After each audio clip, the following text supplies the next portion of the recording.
Internet, cet outil qui en l'espace de 25 ans a changé les habitudes, les mœurs, les routines, l'enseignement, l'information, l'éducation, l'art, le sport, les relations, les rencontres, l'amour, l'administration, l'argent, les jeux vidéo, la musique, l'histoire, la télévision, la médecine, le harcèlement. Pourquoi ce sujet alors que sur cette liste non exhaustive, c'est certainement pas la chose qui réunit le plus de personnes? Eh bien sans doute car cette dernière affirmation est sans doute fausse. On a tous été d'une façon ou d'une autre un jour concernés par le harcèlement, que ce soit à l'école, au travail ou même dans sa propre famille. Et aujourd'hui Internet sert de support de propagation à toute cette haine avec un outil absolument destructeur qu'est l'anonymat. Anonymat qui garantit en plus de ça l'impunité à condition qu'il soit bien utilisé. Un sujet qui est assez vaste et très difficile mais dont on va parler aujourd'hui.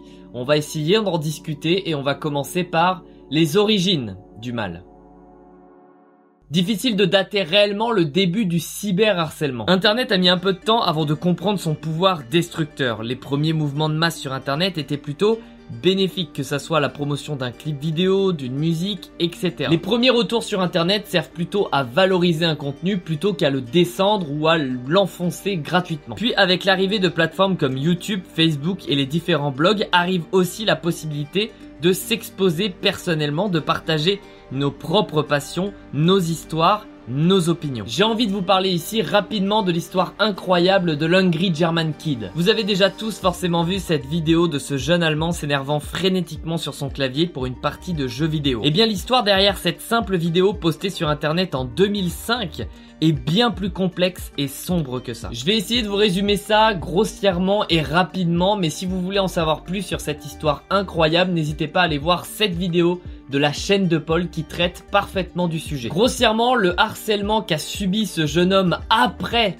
la publication de cette vidéo, c'est colossal. La télévision, internet, l'école dans laquelle il était, au point de menacer ses camarades de les tuer et d'être proche de passer à l'acte. Suite à ça, il va d'ailleurs faire de la prison et il va en sortir complètement métamorphosé et grandi. Il deviendra ensuite une machine à soulever de la fonte et utilisera son histoire pour sensibiliser sur le harcèlement et le cyberharcèlement. Malheureusement, cette histoire, c'est un petit peu une exception qui confirme la règle. Tout le monde ne s'en sort pas aussi facilement. Aujourd'hui, par exemple, est-on réellement capable de donner le chiffre exact du nombre de personnes tuées à cause du cyberharcèlement chaque année en France ou dans le monde, que ça soit directement ou indirectement, sans doute responsable de quelques gestes de folie comme des tueries dans des écoles ou des meurtres familiaux.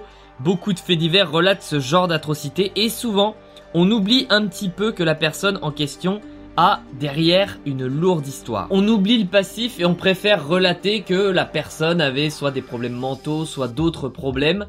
Et dans ces cas de figure-là, le ou les harceleurs s'en sortent encore une fois impunis. Alors bien évidemment, tous les faits que je viens de relater ne sont pas forcément dus à ça. Il y a d'autres forcément cas de figure. Mais souvent, on ne va pas chercher beaucoup plus loin et on s'arrête à des problèmes de type mentaux. Car oui, aujourd'hui, le harcèlement est une arme qui laisse vraiment très peu de traces visibles. Et forcément, certains ont déjà très bien compris son pouvoir. La pratique est assez simple à comprendre. Des groupes se réunissent sur des forums ou des chats textuels un peu partout sur internet et repèrent de futures victimes grâce à toutes les plateformes de diffusion de contenu, que ça soit YouTube, Twitch, Instagram, Twitter, Facebook, etc. Une fois qu'ils ont repéré une personne qui est assez faible mentalement et qui s'expose sur les réseaux, ils vont alors commencer à l'aide de plusieurs comptes à lui envoyer des messages. Insultes, menaces sur la famille et sur la personne en ressortant tous les vrais noms et prénoms des victimes, numéro de téléphone, adresse, tout y passe pour mettre un maximum de pression sur cette personne ciblée. Et au bout de plusieurs semaines, plusieurs mois de messages, quand ils sentent que la personne est complètement touchée, à bout, ils en viennent à lui demander de commettre complètement l'irréparable. Que cela rendra les choses plus faciles, que de toute manière ça ne s'arrêtera jamais pour elle,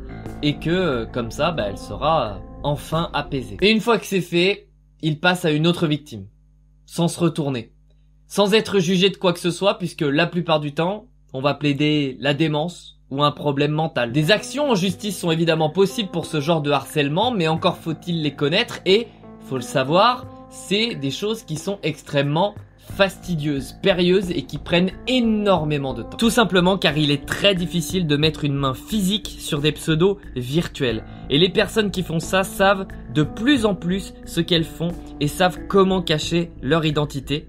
Et elles sont de plus en plus attentives à se protéger correctement. Et s'il nous vient de dénoncer ça sur nos réseaux, ils vont venir nous voir, nous culpabiliser et nous dire que nous sommes faibles. Ils font passer ce harcèlement pour une simple blague sur internet.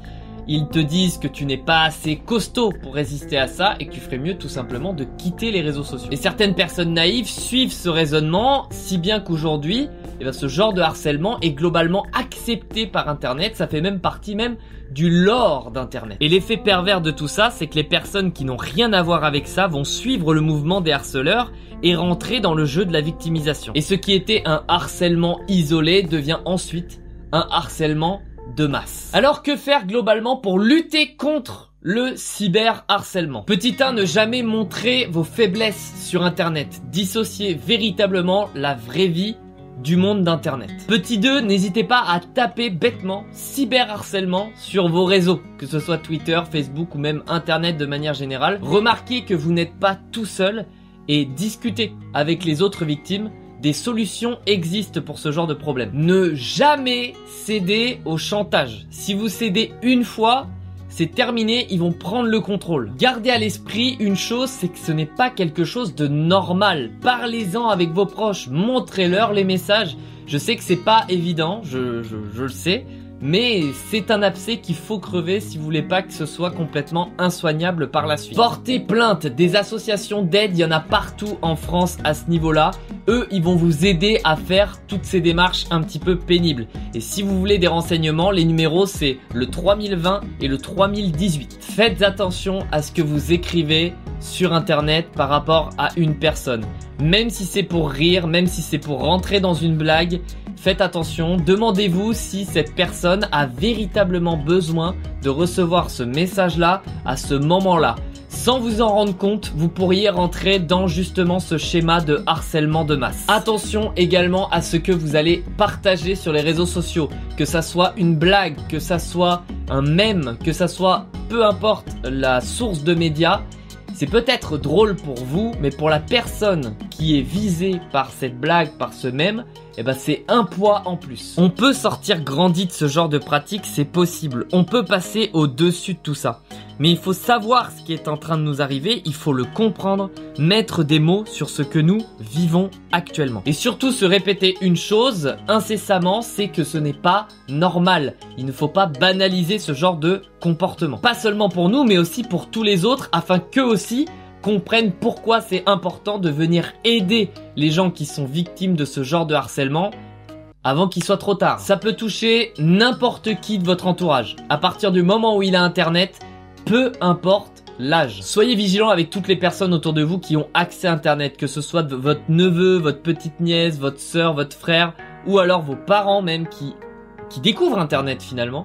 Soyez vigilants et si vous êtes victime, surtout parlez-en, je vous en conjure. Merci d'avoir suivi cette vidéo, voilà, c'était important pour moi de vous en parler. C'est un sujet qui va devenir de plus en plus énorme, de plus en plus forcément régulier sur internet et c'est important de sensibiliser sur cette cause. Quand je vois comment mes parents utilisent internet maintenant là, comparé à il y a 5 ans, croyez-moi, tout va aller très très vite. N'hésitez pas bien sûr à partager cette vidéo si elle vous a plu, à la montrer à un maximum de gens, vos parents, vos petits frères, petites sœurs justement. Si vous pouvez regarder cette vidéo, c'est que vous êtes potentiellement une victime. Et moi je vous dis à très vite pour une prochaine vidéo. Ciao tout le monde, à plus.